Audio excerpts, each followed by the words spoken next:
کیا آپ لوگ جانتے ہیں کہ خانہ کعبہ کا جو غلاف ہے اس کو کیا کہا جاتا ہے؟ اور کیا آپ لوگوں کو پتا ہے کہ خانہ کعبہ کے غلاف کو تبدیل کرنے کے بعد پرانے غلاف کا کیا کیا جاتا ہے؟ آج کی اس ویڈیو میں آپ لوگوں کو خانہ کعبہ کے متعلق کچھ ایسی معلومات دوں گا جو آپ کے بہت زیادہ کام آنے والی ہیں اور آپ کی معلومات میں بھی بہت زیادہ اضافہ کرنے والی ہیں، تو ویڈیو کو اینڈ تک لازمی دیکھیں۔ تو چلیے جانتے ہیں اس ویڈیو میں۔ خانہ کعبہ سعودی عرب میں واقع ایک مکعب کی شکل کی عمارت ہے اور اسے اسلام میں مقدس ترین مقام سمجھا جاتا ہے۔ یہ قبلہ ہے، نماز کے دوران مسلمان جس سمت کا رخ کرتے ہیں، اور حج اور عمرے کے لیے ایک مرکزی نقطہ ہے۔ ابراہیم علیہ السلام نے ایک مقدس حرم کی خواہش کی جہاں لوگ سکون حاصل کر سکیں اور خود کو مکمل طور پر اللہ تعالیٰ کی عبادت کے لیے وقف کر سکیں۔ اس کے فوراً بعد اللہ تعالیٰ نے ابراہیم علیہ السلام کو خانہ کعبہ کی تعمیر کا حکم دیا۔ ابراہیم علیہ السلام اور ان کے بیٹے اسماعیل علیہ السلام نے خانہ کعبہ کی تعمیر کے لیے تندہی سے کام کیا۔ خانہ کعبہ تقریباً 15 میٹر یعنی 49 فٹ 3 انچ اونچا ہے، جس کے اطراف کی پیمائش 12 میٹر یعنی 39 فٹ 4 انچ سے 10.5 میٹر 34 فٹ 5 انچ چوڑی ہے۔ خانہ کعبہ کے اندر کا فرش سنگ مرمر اور چونے کے پتھر سے بنایا گیا ہے۔ خانہ کعبہ کا اندرونی حصہ نسبتاً سادہ ہے اور اس میں چھت کو سہارا دینے والے لکڑی کے 3 ستون، ایک چھوٹی سی میز اور لیمپ ہیں۔ اس میں صفائی اور دیکھ بھال کے لیے چھت کی طرف جانے والی سیڑھی بھی ہے۔ دیواریں سنگ مرمر سے لیس ہیں اور قرآنی آیات سے مزین ہیں اور ریشم کا پردہ جزوی طور پر ان کا احاطہ کرتا ہے۔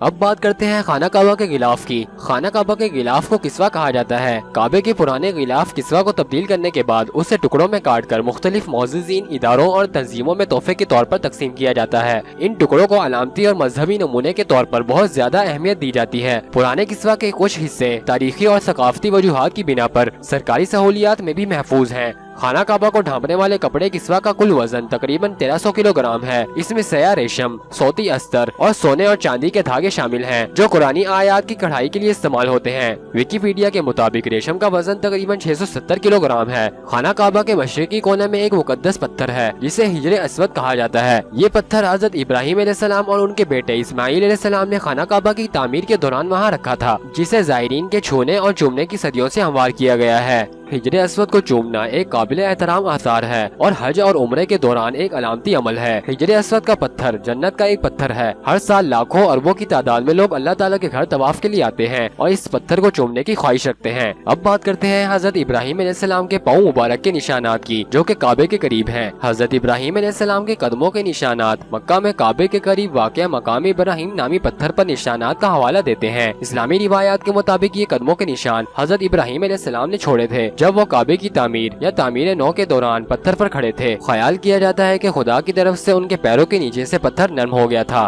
جس کی وجہ سے ان کے پیروں کے نشانات اس پتھر پر نقش چھوڑ گئے تھے اور آج تک ویسے کے ویسے ہی ہیں۔ خانہ کعبہ کے متعلق بہت کم لوگ جانتے ہیں کہ یہ کبھی کثیر رنگ کا تھا۔ اس کے 2 دروازے اور ایک کھڑکی تھی۔ موجودہ سیاہ کسوہ عباسی دور میں اپنایا گیا تھا اور کعبہ اب صرف معززین کے لیے کھلا ہے۔ یہ ہفتے میں 2 بار سب کے لیے نماز کے لیے کھلا تھا۔ کعبہ ہمیشہ سیاہ لباس میں نہیں ہوتا تھا، یہ کبھی سرخ، سبز اور سفید میں ڈھکا ہوا تھا۔ اصل کعبہ جسے حضرت ابراہیم علیہ السلام اور اسماعیل علیہ السلام نے تعمیر کیا تھا، اس کے 2 دروازے اور ایک کھڑکی تھی۔ موجودہ ڈھانچے میں ایک دروازہ ہے اور کوئی کھڑکی نہیں ہے۔ خانہ کعبہ کی چابیاں بنی شیبہ خاندان کے پاس ہیں۔ یہ ایک سلسلہ ہے جس کی ذمہ داری پیغمبر اسلام نے سونپی تھی۔ کعبے کو ہفتے میں 2 بار عوام کے لیے نماز کے لیے کھولا جاتا تھا، لیکن زائرین کی بڑھتی ہوئی تعداد کے باعث اب اسے صرف معززین اور خصوصی مہمانوں کے لیے کھولا جاتا ہے۔ کعبے میں محزاب الرحمہ کے نام سے ایک سنہری ٹوٹی ہے جہاں چھت سے بارش کا پانی گرتا ہے۔ کعبے کے ارد گرد کا علاقہ جسے حجر اسماعیل کے نام سے جانا جاتا ہے۔ حج کرنا اللہ تعالیٰ کی عبادت میں سے ایک عبادت ہے۔ ہر انسان کی خواہش ہوتی ہے کہ وہ زندگی میں ایک مرتبہ اللہ تعالیٰ کے گھر کی زیارت کرے۔ اللہ تعالیٰ سے دعا ہے کہ اللہ تعالیٰ ہم سب کو اپنے گھر کی زیارت نصیب فرمائے۔ امید ہے آپ کو خانہ کعبہ کے متعلق یہ انفارمیٹیو ویڈیو پسند آئی ہے۔ اگر آپ کو پسند آئی تو لائک کریں اور زیادہ سے زیادہ شیئر کریں اور چینل کو سبسکرائب کرنا نہ بھولیں۔ ملتے ہیں اپنی نیکسٹ ویڈیو میں، تب تک کے لیے اللہ حافظ۔